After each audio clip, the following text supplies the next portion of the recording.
Bonjour Montréal, comment ça va? This is going to be in English, sorry. So for those who have never heard of SwiftShader, the easiest way to describe it is that it's a software renderer. Now I think that's a little bit of a misnomer. We are targeting the CPU for rendering, and we're using the CPU to its fullest, using all of its cores, all of its vector instructions, and all of the special instructions that make sense for graphics. And the GPU also runs software, so there's not that much difference anymore between the two. Also, if you followed the subgroups discussion, that's just exposing all of the vector operations that are on the GPU. On the CPU, they've been available all along. So SwiftShader has a long history before it became a Google project, but it really made sense for Google to use it. First of all, for WebGL. For the web, we need 3D to work everywhere. You want to be able to go to a website, not worry about what hardware you're running, and you need to be able to see the content. So that's how we became a Google project. And then we ported it to Android, where primarily it is being used for the Android Studio. So a developer who has maybe outdated hardware can also use SwiftShader as the OpenGLES driver. So you can go to Android Studio and switch explicitly to SwiftShader, or it will automatically switch to SwiftShader if your GPU is not capable enough. And there's some other projects there that to some degree use SwiftShader mainly for testing. So going back to this, Google's mission, you're all aware, is to organize the world's information, but it needs to be universally accessible. And the useful part means it needs to be fast enough. And so SwiftShader tries to be as fast as possible on the CPU when you need it as a fallback. So where do we stand today? We fully support OpenGLES 3 for the DQP test suite. We will be submitting to the Vulkan, to the Cronus suite soon, so we get fully ratified. We support all the major platforms now. Chrome OS is coming soon-ish. And we recently also added ARM support, so you can run it on actual Android devices. One of the use cases is we run it on Android Things. So some devices have really old GPUs or really drivers that can't pass the Android requirements. So that's where we run SwiftShader instead. And stuff like a watch, it doesn't really have a big need for powerful 3D, but you can save the cost of a GPU by running SwiftShader. So a little bit about how it actually works and how we try to make it as fast as possible. So the application just talks to a DLL or a .so on Linux or other platforms. And first we have the API layer in SwiftShader, which is very similar to what Jamie just explained in Angle, which is no coincidence because the two projects have a little bit of shared history there. The renderer takes all of the draw commands from the API layer and splits it over multiple threads and generates the exact code that we need for a specific draw call to be executed. And that's really one of the biggest tricks that we use to make it fast. We just only use the operations that are needed to perform the draw call that you are currently executing. So how does that work?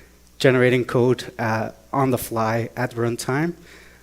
Sounds complicated. You need compiler technology for this.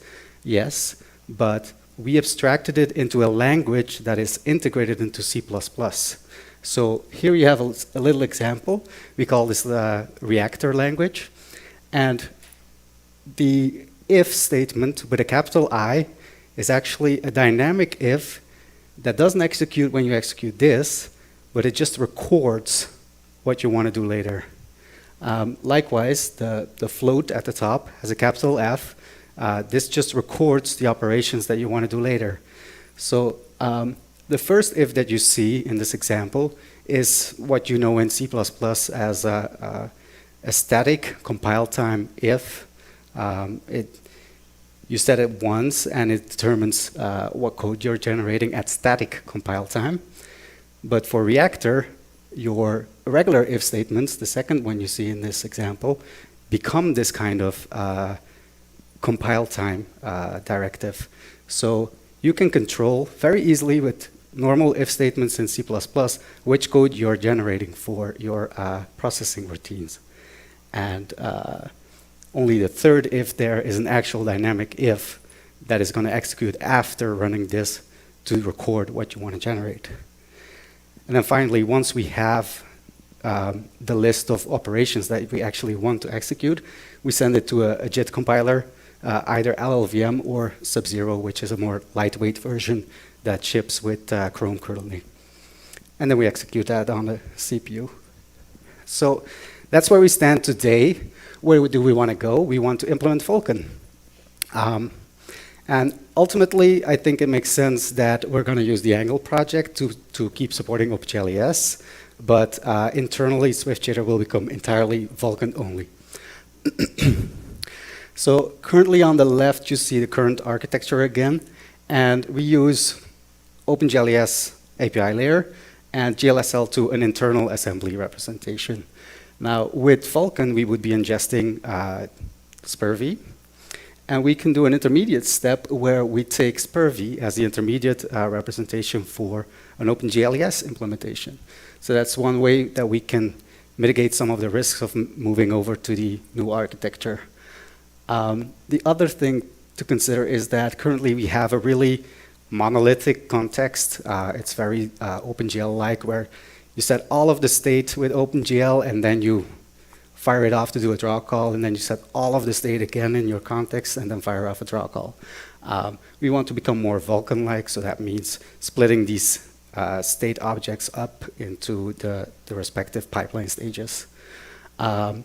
Also, currently, we only generate 128-bit vector operations. We want to widen that to 256 and 512-bit instructions that are currently available on the newest CPUs. And then finally, we currently rasterize by doing scan lines and splitting these between different CPU cores. That has worked reasonably well so far for up to 4 to 8 cores, maybe. But we want to do tile-based rendering to make it more efficient and to make use of the CPU's cache more efficiently. So it's important to see that we can move from the left to the right in different stages and mitigate some of the risk. Angle for Vulkan is not entirely ready yet, so this can evolve in parts. So ultimately, I think this is what we want the world to look like, at least from Google's perspective. If you're targeting Android, you would be talking either directly to Vulkan or preferably to the Angle implementation of OpenGLES. And if you're targeting the web, today we have WebGL, which is based entirely on OpenGLES. But the new way to do it will be through WebGPU. That's currently an API in development. That's going to be implemented by a library that we're implementing at Google as well. That can target either Vulkan, Metal, or DirectX 12, all the major next generation APIs. And all of these use cases will be either testable or have a fallback with SwiftShader. So why does it make sense to have SwiftShader in the cloud and stuff? Well, we also have a product called Cloud Android, and currently it only renders with SwiftShader. And the reason for that is that it costs hundreds of dollars to have a server with a GPU in it per month. But we can have servers with CPUs for just a couple of dollars per month. So that makes a really big difference. And for a use case like rendering Android, the workload is low enough that you can do it through SwiftShader.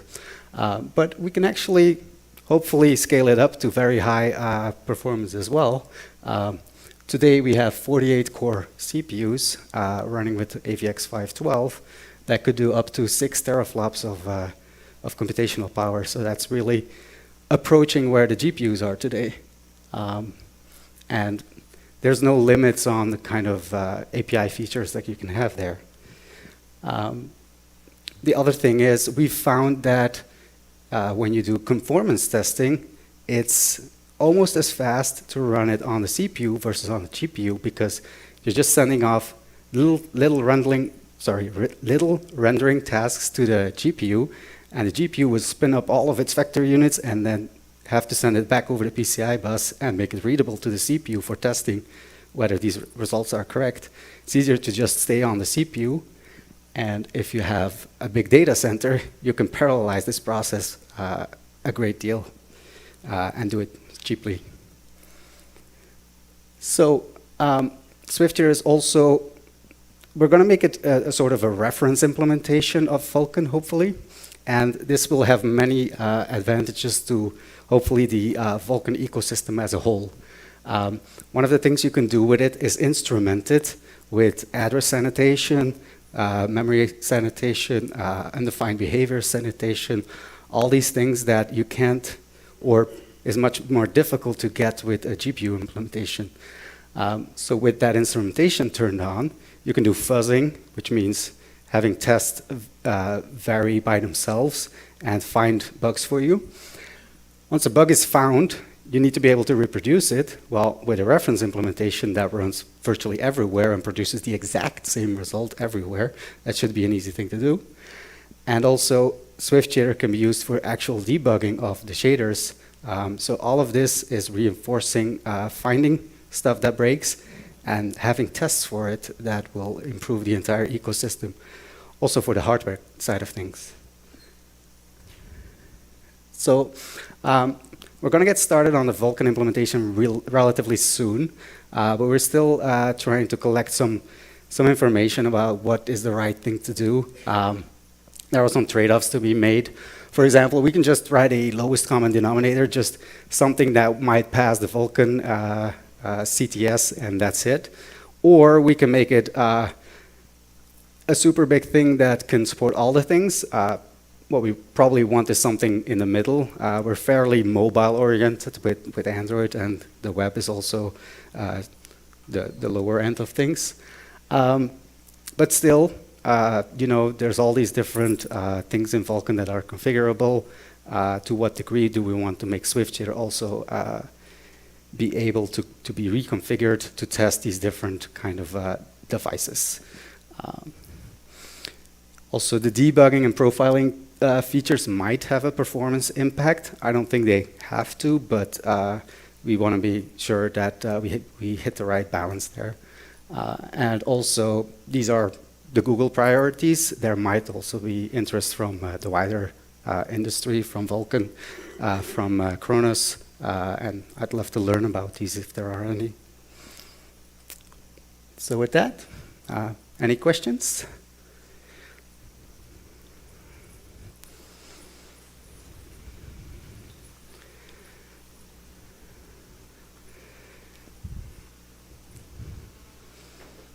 I said all the things. Yeah, but I think one of the questions we do have from feedback from developers is the need for a reference implementation, and really understanding how it will be used is something we're discussing in the working group, and understanding what the requirements are for developers in terms of testing using reference implementation is key. Yeah, at Google, we're very eager to use Vulkan. It has a lot of advantages for efficiency and performance, but it's also very fragile, so we need a reference implementation to do all of these self-reinforcing testing scenarios. So on DX12, there's Warp, and there's a lot of positive things said about it. I was wondering if you have any aspirations towards something like that for Vulkan? Yeah, SwiftShader, we're hoping will become the equivalent of Warp for Vulkan. Yeah, and hopefully faster than Warp. The last version of SwiftShader that supported DirectX was a bit faster than Warp, but it's been a while since I've tested that.